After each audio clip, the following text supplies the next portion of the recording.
Paul Ireton here with the Real is Rare podcast with Andy Dunning. Sold $55 right here. Staying, split. 500 to beast mode for the brain. No Hard Rock Casino. That puts us at 23. We're actually on a flight approximately 40,000 feet in the air, and I hitched a ride with Andy a few hours ago, and he said yes. So we're here, headed to Dallas, Texas.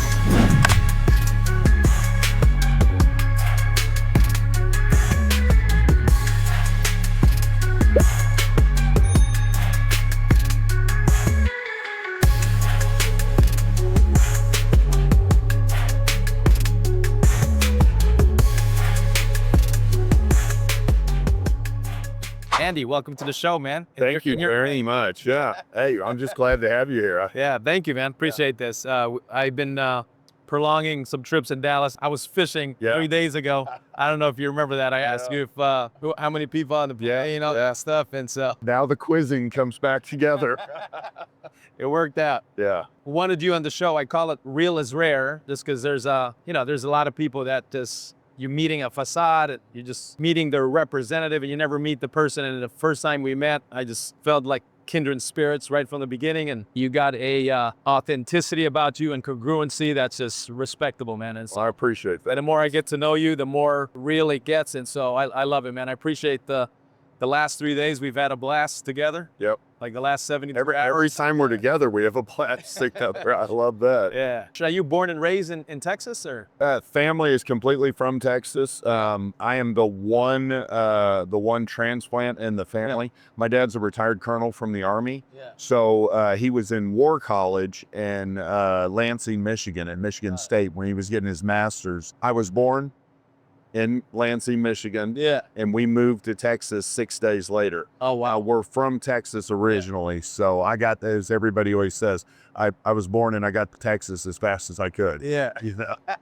My dad retired in Texas for the first time. So Yeah. I went to high school in Texas. It was just different. We lived everywhere. We moved every year. Yeah. So, I had a great experience of doing that. I think it helped me build as a person. Yeah. To be able to do something like this to where it's, just off the cuff, you have just a real conversation. Yeah. I was used to having to go meet people all the time, having to, when you move every year and it's in the middle of the school year, I'm making new friends. So it made me come out of my shell.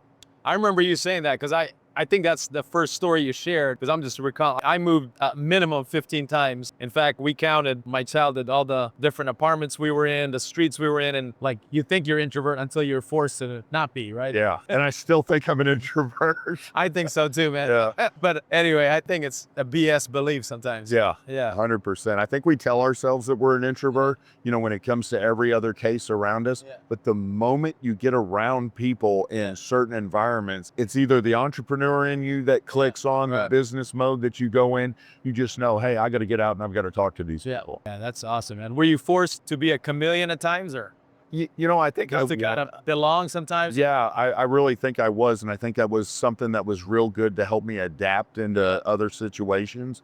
I know I was when the different type of schools I went to. Yeah. I went from schools that were, predominantly all white to a school that may have been predominantly Hispanic to the school that was predominantly black. And then you getting in that and melding and trying to figure out, I've got to find my path and find my way with a new group of people every time. And it was great. That's funny you say that, because that's kind of, I've gone through full circle. A lot of times for me, it's like, I don't have a side because I look like I get passed for almost anything. Yeah.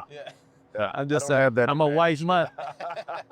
So how does it all lead to this? Was there a trauma in the childhood that led to all this hunger? When we listen to stuff, people would be like, did you come from a bad background or something like that? Man, my dad was a great dad. Yeah. Now, my dad worked all the time, so he is gone. He was either on TDY or, the Army had him out doing stuff all the time. So he wasn't always around. So if I was to say, what's the hard part of a childhood, it was not having my dad there all the time as a father figure. But he was always my hero, my mentor, the guy that I was always able to go to. And so growing up, the big trauma for me, I would guess it was always moving or losing a family member along the way. And that would have been the big trauma for me. I had great parents that always provided. I know there's like mom guilt and now you hear like dad guilt, which didn't exist in the past. I mean, Yeah. people just led because that's what they needed to do. The fathers needed to provide, and typically back in the day, obviously the mom stayed home. Yep. To me, there's more value in the example of the father going out and killing it versus staying home and trying to Yeah. figure it out there. I mean, I'm sure there's some sort of example that resonated with you, whether it's his work ethic or Well, I've completely taken his work ethic on. I work is 24/7. Yeah. So, and people on social media, the keyboard warriors, when they hear something, a guy says, man, I work 80 hours a week. They're like, you have no time for your life. And I'm like, no, this is the life I chose. This is what I enjoy doing. So I don't mind working 80 hours a week. It's not a complaint from me. For me, it's like, I'm bettering my life. I'm bettering what my family has. I'm bettering everything around me and the people around me as well. And I got that from my dad. He was always working. He had just an iron will. So I took that from him, and, but once I got into a family business, it didn't change. He set the example, and I had to follow. When did he get in business? So when he retired from the military, he got into Chick-fil-A's while I was in high school. This So is what year? this would have been 85, They had it back 86. then? Yeah. Wow. They were in the malls then. So when you were going to a food court in the mall, that was the only place Chick-fil-A was. Yeah. They didn't have them on every, Were every they closed corner. on Sunday? Yeah, that's still closed on Sunday. People don't realize Chick-fil-A probably has one of the best models there are, but they've been that way since day one. That has been their culture the whole way through. Something they don't realize that, you go to what's called Chick-fil-A College, and it is a real McDonald's University. yeah. Yeah. And it's a And they're smoking McDonald's for Oh. location per location. yeah. I think it's 10x. Yeah. Yeah. And they're number one for a reason. They built a great model. And so he learned a lot from that. He was kind of like a serial entrepreneur. Yeah. And he went on to something else from there. And This is just straight from the military? yeah, right as he came out of the mill, that was his first next, journey. Did you know what Chick-fil-A cost at the time? Or? No, I had no clue. Got it. I didn't know what he was doing. The only thing I cared about was our refrigerator was filled with it every night. I was that kid that, when everybody gets released for lunch, we all went to my house because everybody knew we had a fridge full of Chick-fil-A. Was it the same menu? Or? Oh, exactly. Really? Nothing's Wow. changed. Yeah. They added stuff, the grilled stuff, it was the basic. It was the nuggets, the sandwich, salads, and the meringue pie. Chick-fil-A is like the West Coast In-N-Out. Our burgers, where obviously you'd go to In-N-Out before any McDonald's Yeah. you would go to. Yeah. So So that's awesome. So, and then he went into, he's always bought and sold antiques. Yeah. So we I grew up in a house full. Antiquing? Yeah, I grew up antiquing. I mean, it's funny, the shows like Pickers and stuff like that. I did that before that was popular. Wow. My dad and I used to travel around the country, and we would pull into some of the. You guys had a camera on you. You got started. If this had been a thing, Yeah. we were so far ahead of the curve. It's unreal. It's like, I don't know if you ever watch Anthony Bourdain. Yeah. I mean, just incredible. He's the first, to me, he was like the first vlogger of all time, right? Oh, 100%. That made it. He transcended a lot of that stuff. Yeah. That's amazing, man. So how did he get into, because I know you're in the car business, but how did your dad get into car business? Well, he followed me into it. So you were in it first. Well, so what happened was we got into the auction business. When I was in school and Straight to the auction business. Yeah. You never sold cars. No, Okay. I didn't get into that until later. We opened an antique auction, actually. Got it. Oh, And I was 19 or 20. I had blown my knee out while I was in college, and I came home, and my dad were you was at- playing sports? Or? Yeah, I was playing basketball. Got it. And so I came home, and my dad was at an antique show. Yeah. And I said, I want to do something with you in antiques. I don't want to go to school anymore. I didn't like it. Plus I'd blown my knee out. Yeah. And he goes, well, let's open an antique auction. Yeah. And I'm like, okay. Yeah. Who are you going to get to be the auctioneer? And he goes, you. Were you doing that? I went to auction school 2 weeks later, Wow. and I learned how to be. You would do a sample of that? No. No. I got an 89 Mercedes. I would do auction at Yeah. 36,000 original miles. That's right. So I went to auction school. I learned that. Yeah. I got really good at it, and our antique auction did really well. But my dad owned it. I was just a part owner Wow. of it, and he sold it. And when he sold it, I was kind of like, oh crap, Yeah. I don't have a job. Yeah. I went to my first car auction though while I was at auction school. Yeah. And I was like, that's what I really want to do. It's high pace, Yeah. just intense. Yeah. And I went and I started hanging out at Movement. yeah. I mean, it's just, yeah. there's it's 100 miles an hour. So I went and started hanging out at car auctions. Yeah. Finally, they said, you know, a guy didn't come into work that day, and they were like, "Hey, we need some help.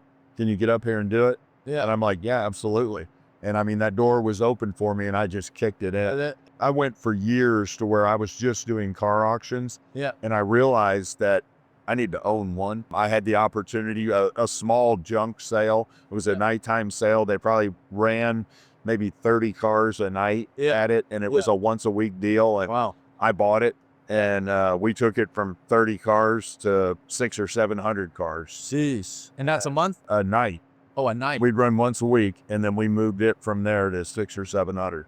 And then we had them in Dallas. We had a mobile auction unit set up. We would go out to dealerships and we would sell their cars at the dealership. Yeah. We brought the auction to them.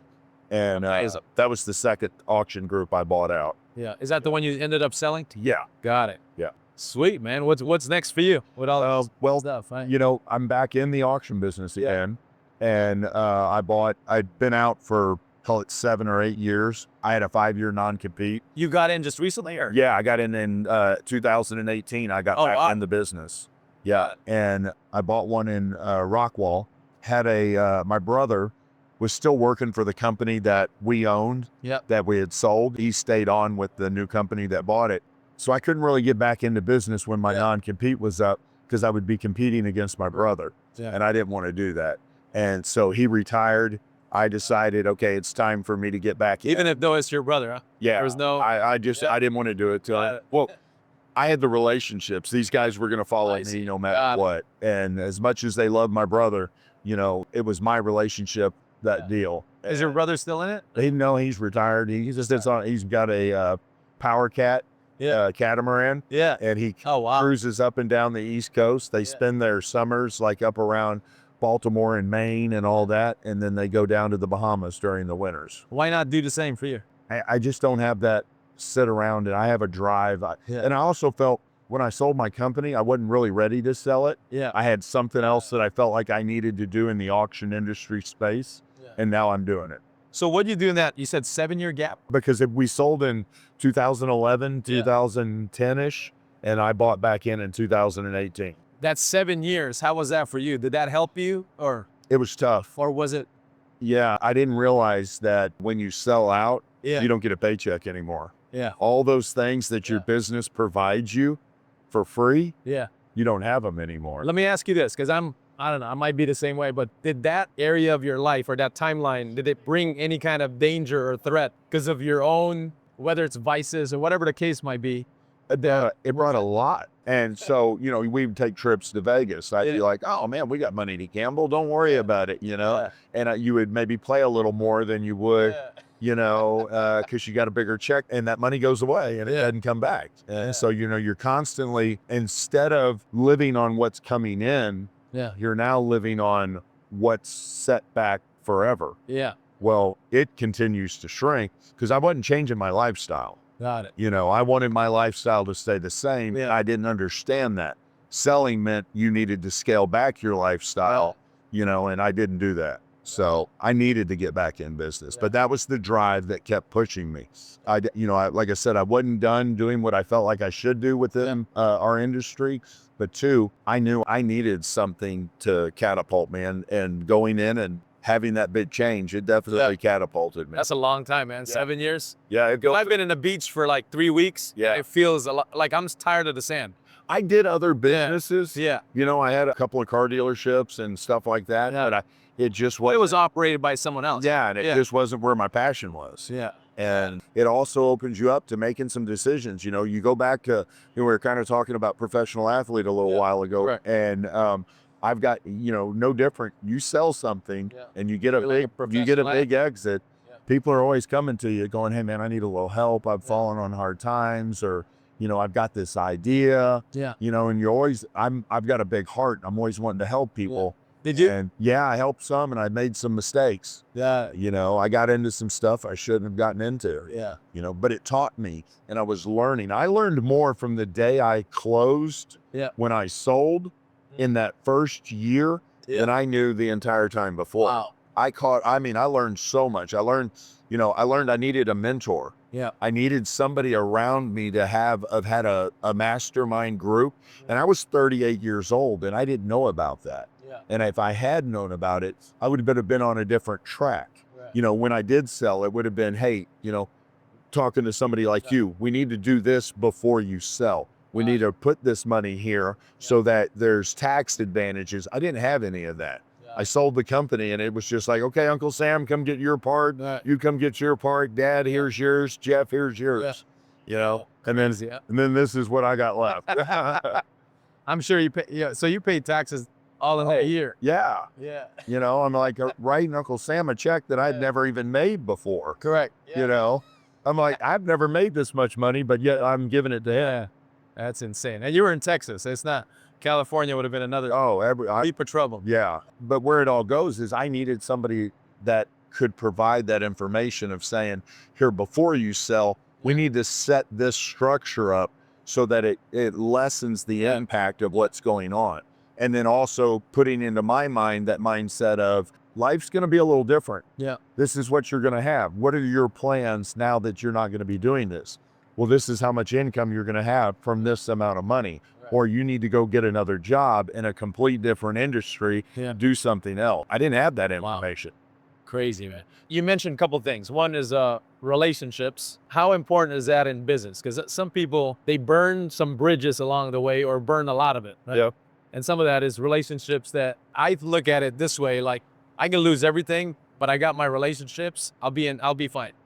And I completely agree with that. I had relationships that when I decided to get back in, it went like that. It wasn't a deal, okay, here we need to go through these steps. I was able to pick up a phone the day my brother retired. Yeah. I picked up a phone, I called a guy and I said, hey, I need to buy your auto auction. Yeah. He's like, it's not for sale. Well, it is for sale. Yeah. And I'm like, I know it's for sale. Yeah. I want to be the one that buys it. He goes, I'm in an LOI. I want to be the guy that buys your plane when you upgrade. There you go. Yeah. And he goes, I'm in an LOI. And I said, well, we need to get you out of it. I need to buy your auction. I have a very small window. Yeah. And I need to buy it. And I said, get out of it. He got out of it. It cost me a little. Yeah. I had to pay over what the other group was paying, but he got out. I bought it. And that's the one you bought in 18? Yeah. Sweet, man. And so now we've got them in Rockwall, Wichita Falls. Wichita. Yeah, Wichita Falls, Amarillo, and Tampa, Florida. All those cities I'd never known until COVID. Yeah. Because we drove through there with the That's RV. right, you told me about RV. that. Yeah. So right now you're part of a whole mastermind group and brotherhood, and you're seeking mentorship. I mean, and this is at this level, right? And so what value do you see that for you? Because I know there's some people that are struggling and obviously they want that, but some people, they have, whether it's ego or whatever it is that's taking place, that maybe they're not reaching out to get to the next level, right? Just because you make good money doesn't mean you're good at what you do. And I want to be great at what I do, not just whether it's running the company, but I want to be a great leader to those within my company. And I had to learn leadership. I was more on the sales side when we had our other auction. I was the face of the auction. My brother was operations. My dad handled all the finances. So now it's not that way. I'm handling it all. And I have to be able to work from, top level backwards. And that's where I had a big change. Well, I needed help with that. I needed to learn some leadership skills. I had to go to somebody that was a mentor that had been through those things. And so now it's me trying to grow my team for me to be able to step back further so I can help scale and grow it. So now I have to train them and basically clone them in the mindset of what I am. So that's what's really drawn me to this type deal. That's amazing, man. And so you've been part of it for over a year now for the Brotherhood with Andy Elliott and all that. What's some of the 2-3 things or whatever that comes to mind that you can point out, that the value of association or proximity? Well, you said the first one just a minute ago, it's the relationships. The relationships is the biggest thing, the networking that you're doing, and you're doing it on Andy's Brotherhood is, people think he's just, because he came from cars, it's cars. It is the most diverse group of people that are It's around. really diverse, Yeah. And, and you've got guys that are, just at the very beginning, to multi-billionaires. Yeah. And we sat at dinner with That's one right, the yeah. other night, you know, and you just sit and are, you know, and you're like, man, I'm getting information from this guy and he's so giving with it. It's not like, you know, these guys are there. They're there to lend whatever they have as information to everybody else that's around. I think the biggest thing is there's respect among each other. And it doesn't matter what level. Correct. The respect is that you're in business and you're trying as hard as you can to make yourself the best person that you can. But I think the ones that don't truly understand it, those are the ones that you see a couple of times, they fall out and they don't come back. That's because they never had the drive or the discipline to continue to go through with this type of business in the first place. Yeah, that's amazing, man. So give us a few thoughts on what winning, how do you define winning for you at this level of the game? Used to be what for me winning was, you know, it was a financial aspect. And now it's no longer it's not about the money. I've got, you know, I'm not rich, but I'm not, you know, I'm not sitting in a bad place. Obviously. And, but it's more about now me winning is growing my team and seeing what leaders they become. Yeah. And that's where my heart starts filling with joy. It was like this weekend, I brought 10 of my direct report people with me out to Andy's event with David Goggins. And the whole reason I wanted them out there is because I needed them to have a shift in their mindset of what we're doing to the mindset that I'm at right now. And the best way to do it is to have them in front of people like you and everybody else that has that mindset. We have a saying that you can't change people, but you can bring them to life-changing events. Yes. 100. I love that, man. And that's exactly it. It's their eyes are this big right now, and they might as well have saucers for their eyes. It's Was some of them at the house or? no, nobody came over with us. Yeah, Got it. Okay. no, they had I had gotten them a house there at the top of the hill behind the den, and it gave them a chance to be away from work. Right. Now, because they're all from different locations, they're able to have a bonding session to make sure that, hey, we're all on the same page. You know, it's funny, they were doing one of the scenarios, the case studies, and they were 50-50 this way, the other side was this way. And they were on the same group. Oh, wow. And they're sitting there butting heads. And I said, what we're going to do when we get home, though, is we're all going to sit down in the room. We're going to do this exact same case study again. And you guys know where my mindset is. You need to be aligned with where we're going with the company. And that's going to be how we're going to handle this going forward. So you guys don't have that confusion, you know? And if you have a better reason, though, of why it's being done, then we're going that way. I'm not too, you know, I'm humble enough to be able to say, guys, your way's better than mine. We're going that route. Yeah. That's good. It's so hard to change. One of the powers of this is you guys are leaving like the natural comfort zone of people. Yeah. In the same zip code, same restaurant you go to, and kind of taking them somewhere else foreign. Yeah. Where there's new thoughts, new behaviors that could take place. And me staying out of it to let them absorb those new behaviors, you know. But not only that, they're seeing me in that same environment. And they're seeing other people, other examples of success. The real big one was the closing party. They actually got out and I made them come to it. And they went around and networked. One of the guys showed me some video from that night. I got guys talking to people that I'm like, I haven't even talked to that guy yet. You know? So it was really cool to see that. A lot of times people that's not in your position, let's say financially, whatever the monetary amount is irrelevant. But a lot of times they'll go, money's not everything. But every thought they have is consumed with money. I'll ask you this straight up, but you can't be saying that if, like for you, right, it's not about the money when maybe you're struggling with everything with money. Would you say? Oh, yeah. You could say that because you kind of got away from, like, at least the bills are paid, basically. Right? Yes. So I'm not focused on the actual making of it. Correct. But there's definitely a success of winning. I want to build a company. At some point in time, I'm 54 years old. I'm not doing this for another 20 years. Will I keep working for another 20 years? Yes, but I'm not going to be doing this. I'm hoping I've moved to another step in my life when I'm doing something else that, you know, desire and passion takes. So exiting at some point in time or growing it and having somebody within my company that has gotten to that level that they can just run it and I don't have to deal with it. So let me ask you this. How important is it to have financial peace of mind to operate do you operate in a different level with it, and how important is it? I think you do, because I've operated in two different levels. I've operated to where I have no money. Yeah. I operated where I have some money, but I don't have enough to do what it is I want to do. Yeah. And how do I, how do you bridge that gap? Yeah. And then I've operated at a level of, okay, we can pretty much, whatever plan we need to roll out, Yeah. we've either got backing already because people believe in what we're doing, Yeah. or we've already got it in-house. Yeah. But I go back and forth between that, because if I go out and do an acquisition, Yeah. it eats into all my funds, because I do it all. I don't have a hedge Got fund it. behind me or something like that. We're doing it on our own money. And so then I have to refill the coffers. Yeah. We're at a struggle Yeah. stage again, and then it's like, here, now we can go back out, put the war chest back to work. Yeah. But I guess let me ask you one question before we segue to something else. Yeah.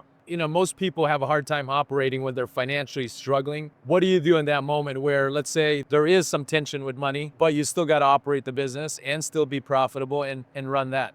So I think in my mind, though, even when I'm struggling with the money, Yeah. I don't think of it that way. I'm thinking I'm already at that success level. We've built the right company, even though everything's not rolling in the way it's supposed to be. My mind believes that we've got all those things in place. So I'm not operating from that standpoint of, God, how are we going to pay bills next month? How are we going to get to that? Was your mind consumed with your vision versus like all the intricate details? Absolutely. Yeah. I was always looking downrange versus looking what's right in front of me. And that's the key point. I remember having 2 repos in the same week, and I don't know if we got kicked out of the house or we actually moved out of the house just because we couldn't pay the rent. So me and my brother lived together, Yeah. and just because we wanted to reduce our overhead. And this is while I was married and no kids yet, but we lived together just to kind of get overhead down. And so I remember having 2 repos take place, but we attacked that week like we owned it.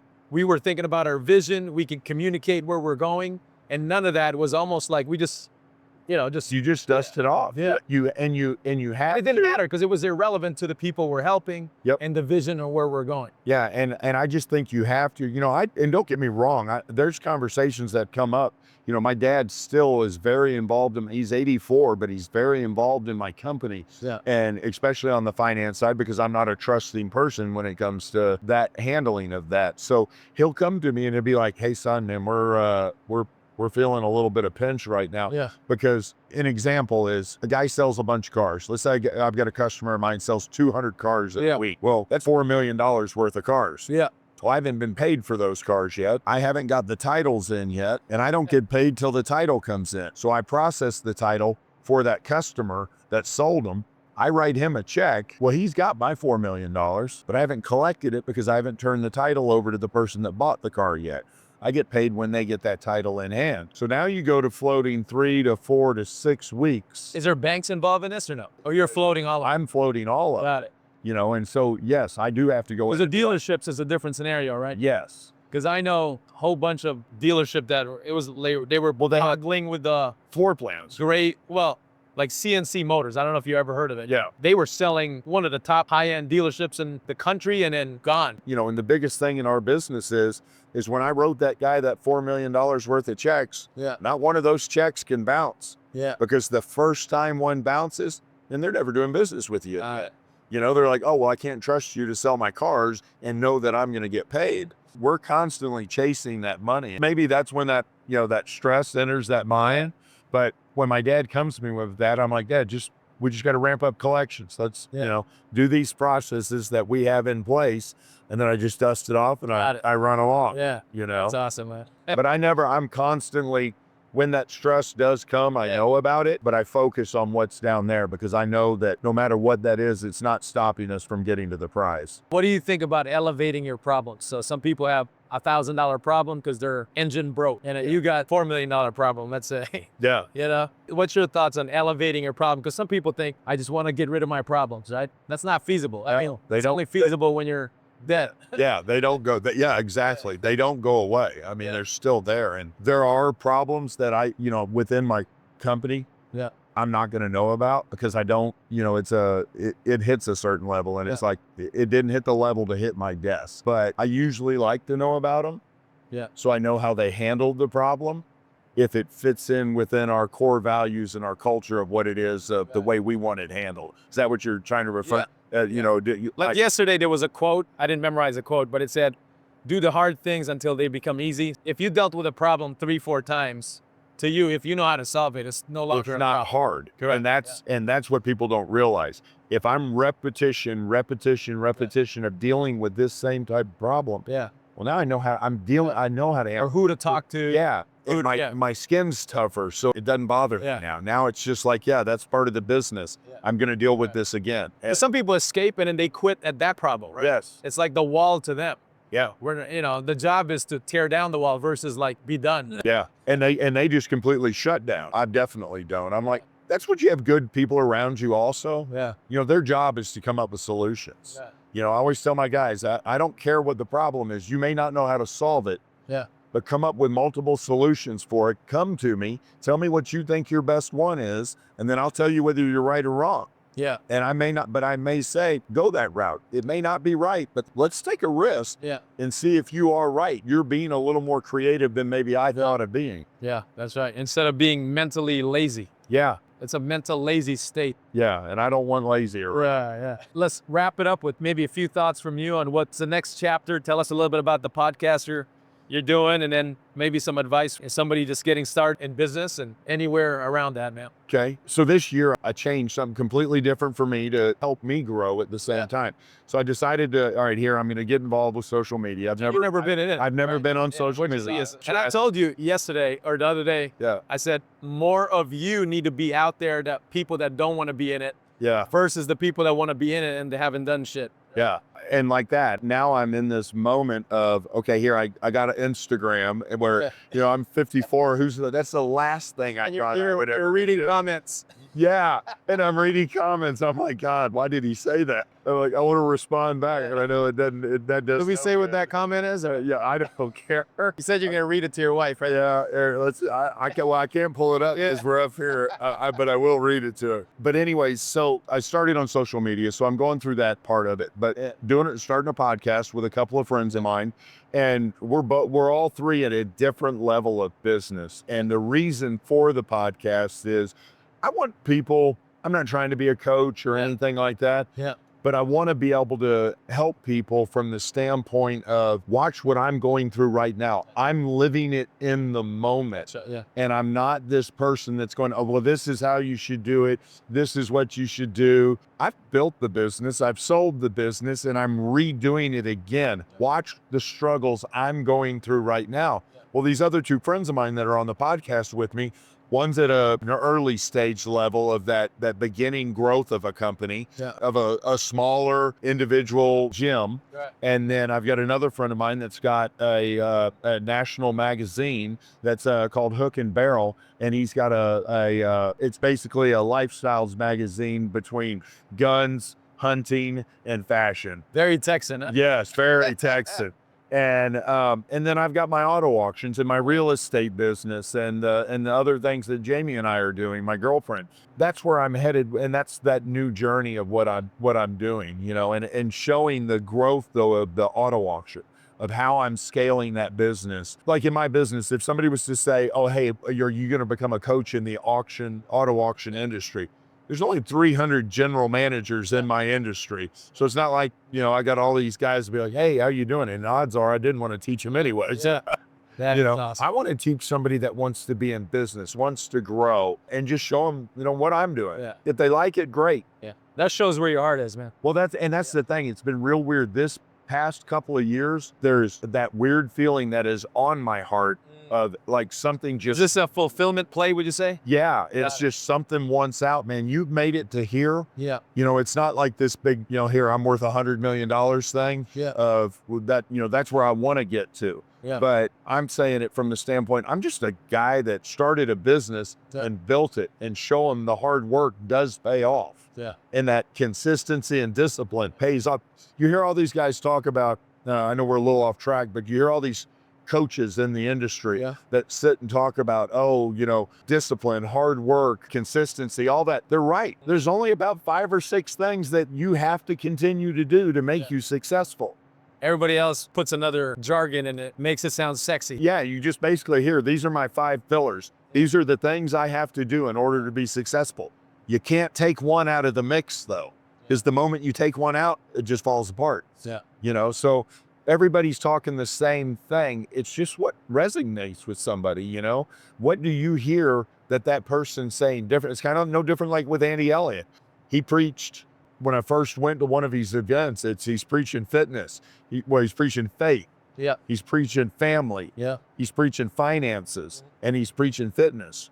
Well, right there, Yeah. you know, I want to be involved in that. Yeah. I know that, you know, being healthy or being whatever, Yeah. you know, A lot of times people want to add to what they're doing. A lot of times what's needed is maybe I need to subtract a behavior or a habit or whatever. I know you've deleted alcohol in your life. yeah, I'm, Right. you know, Or at least the insane consumption of it. yeah, whatever. Exactly.